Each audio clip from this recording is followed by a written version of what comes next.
welcome to another video blog. Today I thought I would try something a little bit different than just reviewing a new game or a previously released game. I want to talk about a subject which is fairly important, I think, today in the game industry, and that is the idea that video games, playing violent video games, actually causes real-world violence. Now, I've been reading a few books on this at the moment.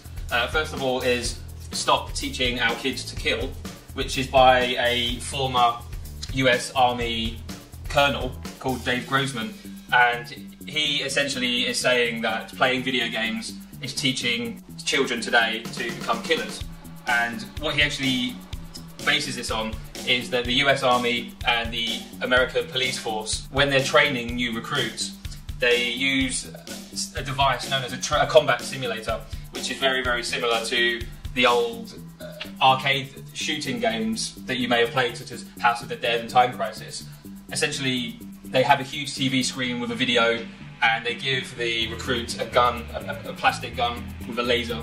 And what they do, they will react to the video, point and shoot in a matter of seconds. And the more they do this, the quicker they can react, and they become a better shot and can deal with the situation a lot quicker than a normal person could. And they sort of become desensitized to what is going on around them. Dave Grossman is basically saying that this is what is happening when kids are playing video games. They're killing, shooting, blowing stuff up, and psychologically it becomes normal. It makes them think that this kind of violence is acceptable in the real world. Of course, in the last 15 years there's been a huge number of school shootings in America in particular, where kids have gone around and shot teachers and students, become huge stories around the world, such as Columbine. And video games have always been a main focus of the media.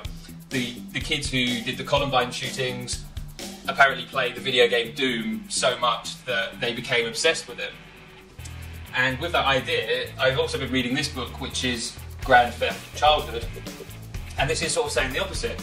It's putting some of the beliefs that the media have created in people's mind and kind of gives a balanced argument. With relation to Doom and the Columbine shooting, it acknowledges that yes, these kids played the game, but also they were medically diagnosed with sort of psychiatric problems, and that there is no evidence so far in all of these shootings. There has not been one case where a video game has successfully been blamed. Though I sort of think that video games, violent video games, are played by millions and millions of people around the world every single day. For example, take Call of Duty. I think last year it sold something like 6 million copies in the first week. Surely if it was such a violent game and we were desensitized to it, surely these 6 million people would be shooting people in the real world, which just isn't the case. But there are some examples where video games are mentioned, so it could be argued that they don't directly make people violent, but it could give them the idea to do so. So I just wanted to know what other people thought about this subject. So please feel free to leave some comments on the video.